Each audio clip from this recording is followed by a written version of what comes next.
SIR এর শুনানি পর্ব আগে ভাগে শেষ করতে তৎপর নির্বাচন কমিশন। 7ই ফেব্রুয়ারির জায়গায় 25শে জানুয়ারির মধ্যেই শুনানি পর্ব শেষ করতে চায় কমিশন। এরই মাঝে সিইও দপ্তরের বাইরে তৃণমূলীদের অসভ্যতার কারণে Y+ ক্যাটাগরির সুরক্ষা পাচ্ছেন মুখ্য নির্বাচনী আধিকারিক। শুরু হয়েছে এসআইআর এর শুনানি পর্ব। এরই মাঝে 30শে ডিসেম্বর শহরে আসছেন ডেপুটি নির্বাচন কমিশনার জ্ঞানেশ ভারতী। মুখ্য নির্বাচনী আধিকারিকের সঙ্গে বৈঠক করবেন তিনি। পাশাপাশি শুনানি পর্ব আগে ভাগে শেষ করার লক্ষ্যও নির্বাচন কমিশনের। গোটা রাজ্যে প্রায় 32 লক্ষ ভোটারকে শুনানির চিঠি দেওয়া হয়েছে।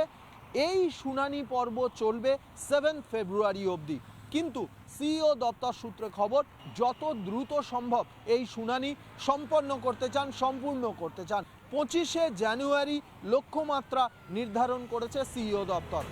2002 সালের তালিকায় নাম রয়েছে, নির্বাচন কমিশনের ওয়েবসাইটেও নাম রয়েছে, কিন্তু বিএলওদের অ্যাপে নাম দেখাচ্ছে না এমন ঘটনাও সামনে এসছে। সেই সমস্যা সমাধানেও স্পষ্ট নির্দেশিকা কমিশনের।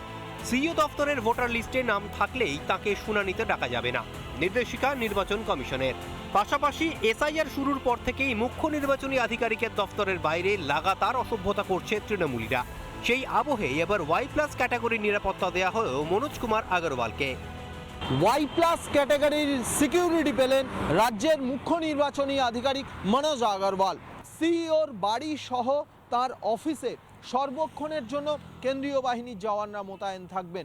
এর পাশাপাশি এই সিইও অফিসে কর্মরত প্রত্যেকটি অফিসারের নিরাপত্তার দায়িত্বও বর্তাচ্ছে কেন্দ্রীয় বাহিনীর ওপর। রাজ্য পুলিশের সমর্থনে বিএলওদের নামধারী একদল তৃণমূলী গুন্ডা সিইও অফিসের সামনে লাগাতার বিক্ষোভের নামে তাণ্ডব চালিয়েছে। ইলেকশন কমিশনের আবেদনে কেন্দ্রীয় বাহিনী এখন সেই ক্ষেত্রে আসতে বাধ্য হয়েছে। কোনো বৈধ ভোটারের নাম যাতে বাদ না যায় তার জন্য নিরন্তর কাজ চালাচ্ছে নির্বাচন কমিশন।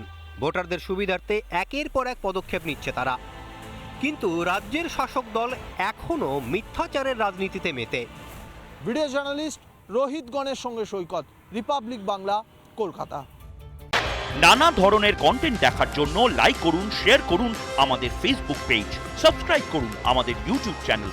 পাশাপাশি অন্যান্য ব্রেকিং নিউজের জন্য অবশ্যই চোখ রাখুন রিপাবলিক বাংলায়।